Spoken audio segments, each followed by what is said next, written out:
നല്ല എരിവുള്ള മീൻകറിയോ ചിക്കൻ കറിയോ കഴിച്ചു കഴിഞ്ഞാൽ നെഞ്ചരിച്ചിൽ വരാറുണ്ടോ? എരിവുള്ള ഭക്ഷണം കഴിക്കുമ്പോൾ വയറ്റിൽ ആസിഡ് കൂടുമെന്നും അതാണ് നെഞ്ചരിച്ചിലിന് ഏക കാരണമെന്നും നമ്മൾ പലരും വിശ്വസിക്കുന്നത്. എന്നാൽ നമ്മുടെ വയറ്റിലെ ആസിഡ് തിരികെ ഭക്ഷണനാളത്തിലേക്ക് കയറി വരുമ്പോഴാണ് നെഞ്ചരിച്ചിൽ അല്ലെങ്കിൽ ഒരു ഭാരമോ അനുഭവപ്പെടുന്നത്. ഇതിനെ നമ്മൾ ആസിഡ് റിഫ്ലക്സ് സിൻഡ്രോം എന്ന് വിളിക്കുന്നു. രാത്രി വളരെ വൈകി ആഹാരം കഴിക്കുന്നത്, ഭക്ഷണം കഴിച്ച ഉടനെ കിടക്കുന്നത്, ഒന്നിച്ചധികം ആഹാരം കഴിക്കുന്നത് എന്നിവയാണ് ഇതിന്റെ പ്രധാന കാരണം.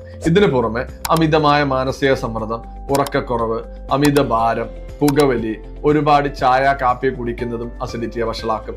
അതുകൊണ്ട് നമ്മൾ തിരിച്ചറിയേണ്ട ഒരു കാര്യമുണ്ട്. പ്രശ്നം ഭക്ഷണത്തിന്റെ മാത്രമല്ല, നമ്മുടെ ലൈഫ് സ്റ്റൈലിന്റെ കൂടിയാണ്. ഈ അവസ്ഥയെ ഒഴിവാക്കാൻ ഭക്ഷണ രീതിയിലും ശീലങ്ങളിലും ചില മാറ്റങ്ങൾ വരുത്തിയാൽ മതി. ഉദാഹരണത്തിന് രാത്രി ഭക്ഷണം നേരത്തെ കഴിക്കുക, അതായത് കിടക്കാൻ പോകുന്നതിന് 1-2 മണിക്കൂർ മുമ്പെങ്കിലും ആഹാരം കഴിച്ചിരിക്കണം.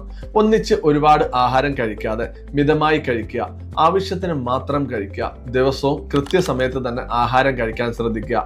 അതുപോലെ പുകവലിയും അമിതമായ ചായ കാപ്പി കുടിയും നിയന്ത്രിക്കുക. സ്ട്രെസ് കുറയ്ക്കാൻ ശ്രമിക്കുന്നത് വലിയ മാറ്റങ്ങൾ കൊണ്ടുവരും. ചുരുക്കി പറഞ്ഞാൽ എന്ത് കഴിക്കുന്നു എന്ന പോലെ പ്രധാനമാണ് എങ്ങനെ, എപ്പോൾ, എത്ര അളവിൽ കഴിക്കുന്നു എന്നുള്ളതും. ഭക്ഷണത്തെ ഭയക്കാതെ നിങ്ങളുടെ ശീലങ്ങളിൽ ഇത്തരം ചെറിയ മാറ്റങ്ങൾ വരുത്തി നോക്കൂ.